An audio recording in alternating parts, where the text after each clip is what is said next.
huwa napataga shida sana kuhusiana hawa wachungaji. Yani sijui wewe unaichukuliaje dini? Dini kwako wewe ikoje? Hasa Wakristo imekuwaje? Ni sehemu ya upigaji au la? Ngoja kwanza.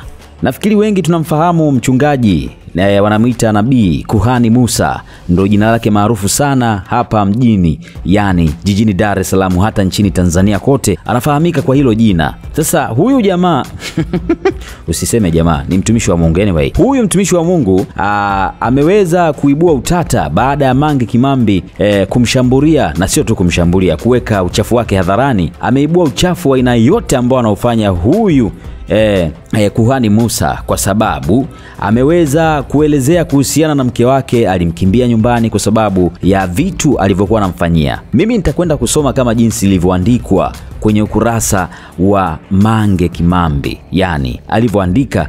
Inasikitisha, na si tu kuandika bali ametoa na ushahidi. Sijajua huyu watu wake, wafuasi wake wapo kwenye hali gani, lakini kwenye ishu za imani wafuasi mara nyingi hata waambie kitu gani wanabaki pale pale, hawaondoki, yani wako kama walivyo. Hii ndo shida, sijajua ya wabongo au ni kitu gani. Sasa nanukuu kama jinsi alivyosema Mange Kimambi kwenye page yake au kwenye application yake, sema haya jamani, sijui inaanzia wapi story ya huyu Kuhani Musa. Huyu baba ni famous na yeye kama kina Mamposa na tabia mbaya mpaka kamzidi Mamposa. Huyu baba alishaoaga zamani, mke akamkimbia nje ya nchi ili kuokoa maisha yake sababu ya abuse. Allegedly yuko very abusive, emotional, physical and sexually. Huyu ndo wanamuita Kuhani Musa. Sasa ameendelea kusema kwamba sasa huyu baba alikutana na mdada few years back.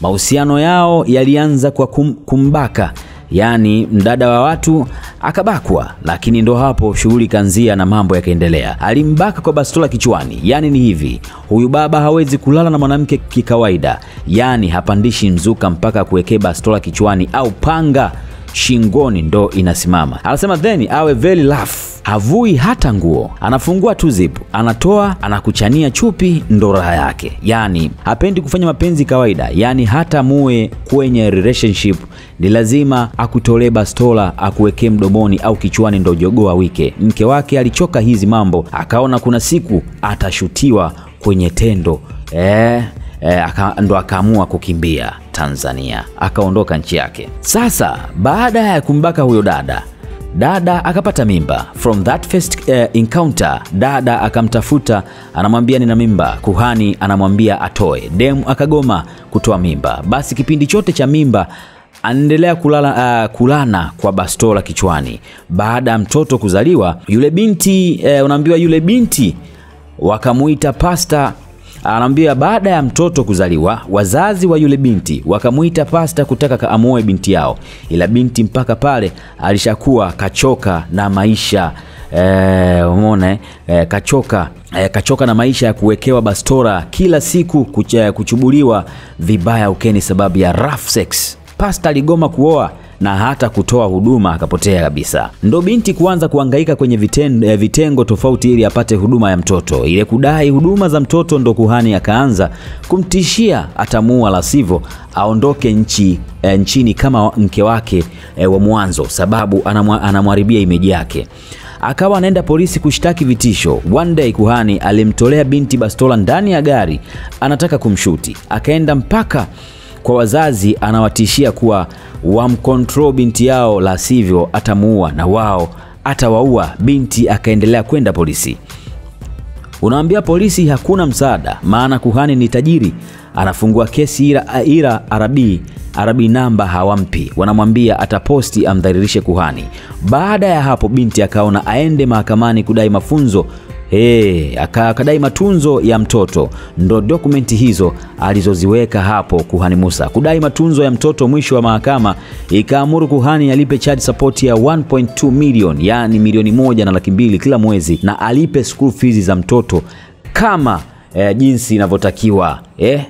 Si unajua tena. Basi since judgment imetoka, ndo mambo yamekuwa ya hatari zaidi. Binti anastuka kama vile anafuatiliwa nyuma na gari, hazieleweki, yani kama anawindwa. Binti anaogopa anytime atauawa. Mimi baada ya kuletewa hii kesi na familia ya huyu binti, imebidi nije nayo public ili wananchi wajue lolote Litakalomkuta huyu binti ni kuhani Musa kafanya ili akwepe kulipa child support na afiche wafuasi wake kuwa yeye ni mzinzi.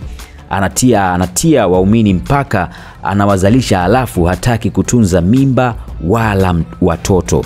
Jamani, salini majumbani tu.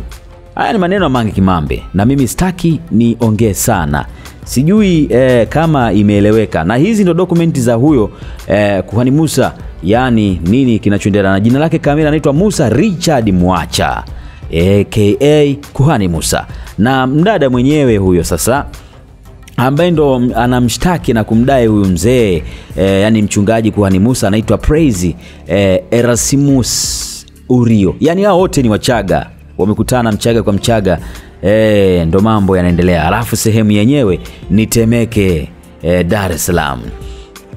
Mambo yamekuwa mengi sana, lakini ndo ukweli ndo huo. Sasa sijajua kwako wewe mtazamaji, kwa hawa wachungaji unawachukuliaje? Wachungaji, manabii, wanaojiita manabii, wanaojiita wachungaji, kwako wewe wakoje? Unawachukuliaje vizuri? Unawaelewa vipi ndugu yangu? Mimi binafsi sijawahi kuelewa wachungaji, manabii, kwa sababu nimekaa nao kwa kiwango kikubwa sana na nimekuwa mfuasi wa hizi mambo, lakini mwisho wa siku nikaja kugundua mambo wanayoyafanya hawa. Bora nikae nyumbani nisali, bora nikae nyumbani nisali, otherwise hakuna kitakachofanyika, kwa sababu Mungu yupo kwa kila mmoja na Mungu anasikia maombi ya kila mmoja. Si kwamba mchungaji fulani au nabii fulani ndo ana uwezo wa kumponya mtu. Hapana, ni ile imani yako wewe, unaamini nini.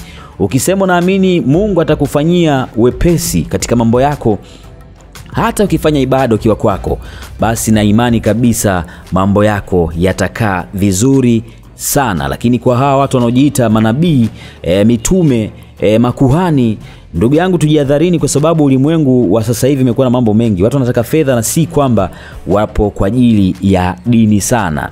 Na ndio maana hata kitabu cha Biblia kimesema kwamba jihadharini na manabii wa uongo. Kwako wewe mtazamaji imekaje? Unaweza kuniambia kwenye comment hapo nini mawazo yako juu ya hiki kilichomkuta huyu mchungaji, huyu kuhani Musa. Vipi, maoni yako ni nini? Je, anatengenezewa skendo au ni kitu gani? Ni kama ni skendo, hii imekaaje? Kwa nini asimtengenezee mtu mwingine skendo ikawe kwake yeye kuhani Musa? Kuhani Musa huyo ambaye ndo tumeweza kuzungumzia na kupata mambo yake anawafanya mpaka sasa hivi. Niambie kwenye comment mambo yako, mtazamo wako nini juu ya hiki ambacho kinaendelea kwake huyu mtu wa Mungu kuhani Musa.